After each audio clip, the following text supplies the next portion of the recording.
Olá, eu sou Lucas Buchili, mediador de leitura do projeto Amores e Desamores, a Família na Literatura, e hoje eu vim compartilhar com vocês alguns trechos de um dos romances que marca minha trajetória como leitor, que é Lavoura Arcaica, do Raduan Nassar. Esse livro eu tive a oportunidade de ler em meados de 2012, foi um livro que inaugurou em mim muitas experiências com experiências estéticas mesmo, com a própria fruição da leitura e com uma composição de uma subjetividade muito inaugural do ponto de vista receptivo mesmo do texto literário, né? Esse livro inaugurou em mim um conjunto de experiências estéticas e sensíveis que eu ainda desconhecia, apesar de já ter tido muitas relações, né, com outros grandes clássicos da literatura brasileira universal antes da leitura desse livro. Quem lê Raduan, de alguma maneira se relaciona, eu acredito, né, que de alguma maneira se relaciona com essa dimensão estética que eu falo sobre a recepção, né, que esse romance causa em seus leitores, né, porque o Raduan Nassar ele tem uma escrita muito impactante, ele tem uma voz emergencial, poderia pensar assim, é um discurso urgente, e é uma urgência que também é uma urgência social, também é uma urgência de um tempo do agora, mas esse livro também se torna um clássico porque me parece, né, que Raduan ele vai evocar uma voz urgente que diz respeito à condição humana de maneira geral. Esse livro, O Lavoura Arcaica, ele é publicado no ano de 1975. Ele também tem uma novela chamada Um Copo de Cólera, que foi escrita em 1970, mas só publicado em 78. E depois tem uma coletânea de contos chamado Menina Caminho, reunindo textos escritos entre 1960 e 1970.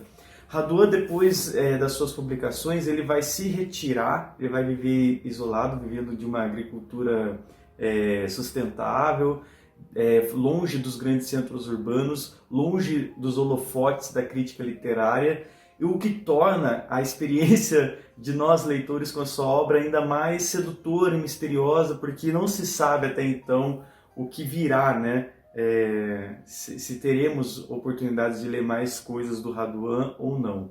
De qualquer maneira, a passagem do Raduan Nassar pela literatura brasileira é de uma extrema importância pela qualidade do discurso que ele traz, mas sobretudo pelo experimento que o Raduan faz com a linguagem. Nesse livro, O Lavoura Arcaica, a gente vai ter um discurso narrativo muito próximo do que algumas pessoas consideram como fluxo do inconsciente, né? Quem lê Clarice Lispector também experimenta um pouco disso, que diz respeito a uma fala, evocando um pouco ainda essa qualidade da fala urgente. É uma fala que essa urgência aparece na própria estrutura narrativa do livro, né? Então você vai encontrar grandes trechos narrativos sem o ponto final e sem início de parágrafo.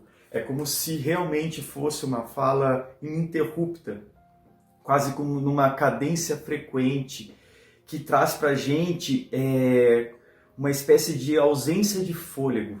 E essa ausência de fôlego, ela também faz uma analogia com a própria circunstância emocional do personagem dessa história, né? A gente tem aqui no Lavoura Arcaica uma família.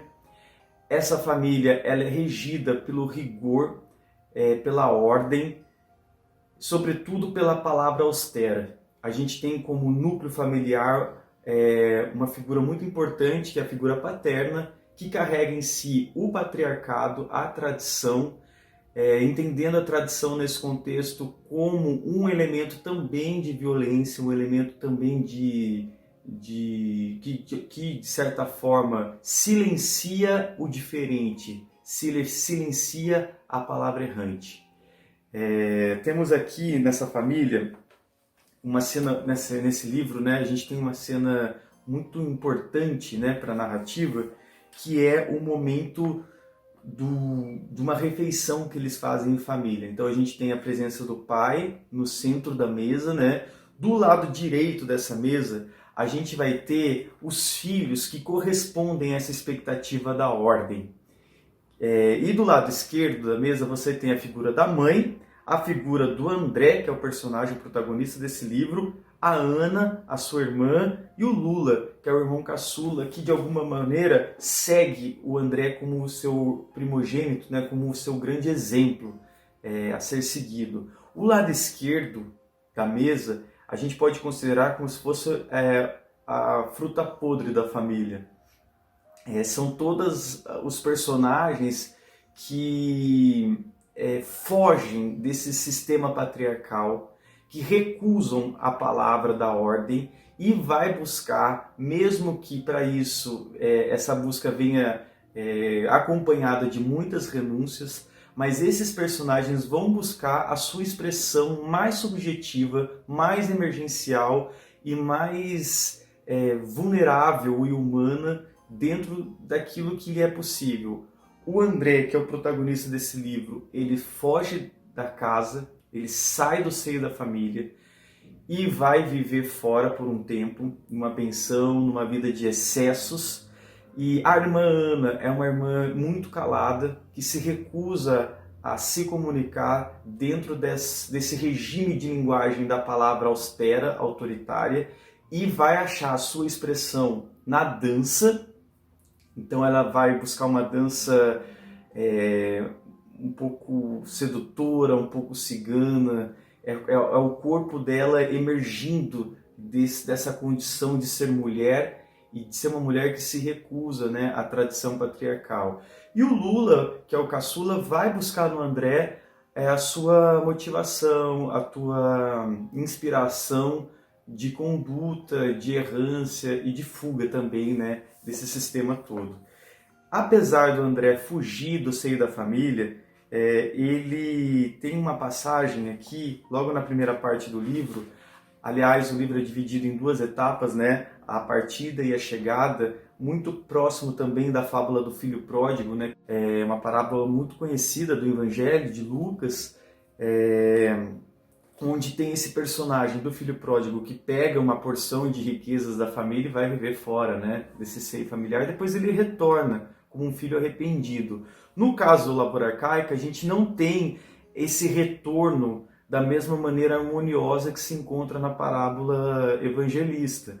Mas a gente vai encontrar, apesar dessa fuga que eu estava dizendo para vocês, uma consciência muito lúcida, muito também sofrida, de uma condição que a condição do André, né, que esse filho que vai buscar a si em algum outro lugar fora desse regime de autoridade.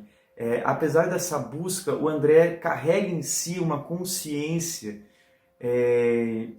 que eu não posso chamar exatamente de uma consciência de impossibilidade, mas é uma consciência de vulnerabilidade a uma condição, de estar fadado a essa condição, né? A condição da tradição. Isso vai ficar um pouco mais claro nesse trecho que eu quero ler para vocês. Diz assim: desde minha fuga, era calando minha revolta. Tinha contundência o meu silêncio, tinha textura a minha raiva, que eu, a cada passo, me distanciava lá da fazenda. E se acaso, distraído, eu perguntasse, para onde estamos indo? Não importava que eu, erguendo os olhos, alcançasse paisagens muito novas, quem sabe menos ásperas. Não importava que eu, caminhando, me conduzisse para regiões cada vez mais afastadas, pois haveria de ouvir claramente de meus anseios um juízo rígido. Era um cascalho, um osso rigoroso, desprovido de qualquer dúvida. Estamos indo sempre para casa. Essa consciência, né, que o André traz de estamos indo sempre para casa, me chama muita atenção. Eu fico muito provocado por isso, porque apesar do André querer fugir desse regime tão autoritário, tão pautado na censura, ele ainda assim vai encontrar nessa busca, nessa fuga, todas as limitações que a própria tradição, né, nos impõe. E aqui eu fico pensando num corpo atávico mesmo, num corpo que vai se relacionar com essas vozes que a gente herda, as vozes da nossa tradição, da nossa ancestralidade, as vozes com as quais a gente vai aprender a nomear o nosso próprio mundo, né? Somos seres de busca, somos seres em descoberta, mas também somos seres que não chegamos a esse mundo como uma folha em branco, né? A gente herda essa ancestralidade através da cultura, através da nossa relação com a linguagem. E eu acho que essa herança da tradição acaba fazendo com que o André, apesar de representar o filho pródigo, apesar de ser esse filho errante e o filho que renuncia à tradição, ainda assim vai se apresentar fadado a ela, à tradição. E, por outro lado, a gente também tem a figura desse pai que dialoga com a família dentro de um ritmo ordeiro, que, por sinal, dialoga até com o som do relógio, com a cadência do relógio, impregnando um ritmo frequente, inquebrável, como o tempo, né, onipresente. É como se a voz da tradição fosse onipresente à experiência da família.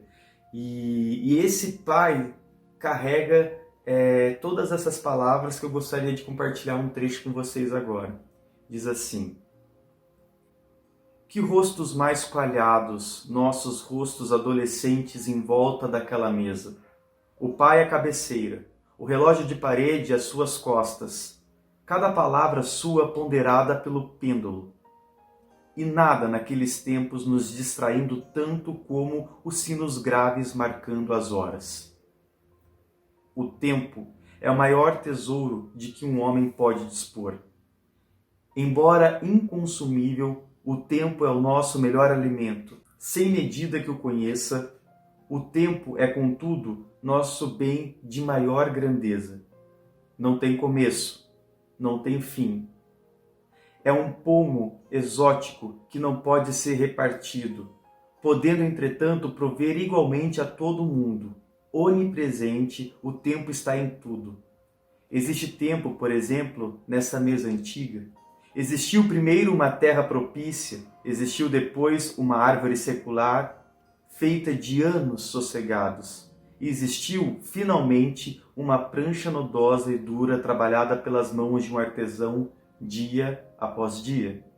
Existe tempo nas cadeiras onde sentamos, nos outros móveis da família, nas paredes da nossa casa, na água que bebemos, na terra que fecunda, na semente que germina, nos frutos que colhemos, no pão em cima da mesa, na massa fértil dos nossos corpos, a luz que nos ilumina, nas coisas que nos passam pela cabeça, no pó que dissemina, assim como em tudo que nos rodeia.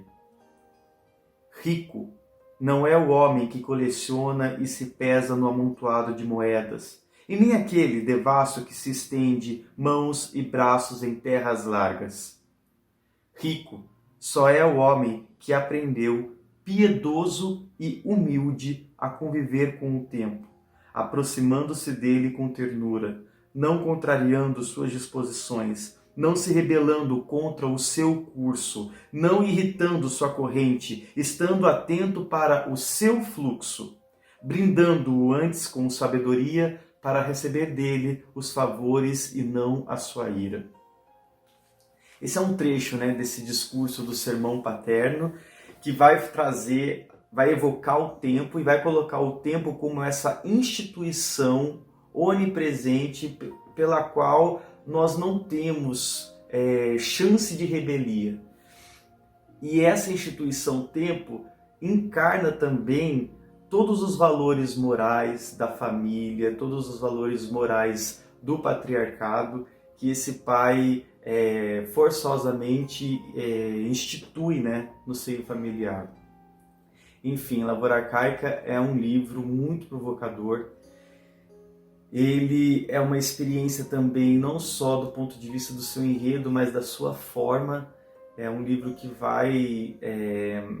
que instiga uma leitura com um ritmo muito peculiar, muito singular, e sem dúvida é um dos livros mais importantes da minha trajetória.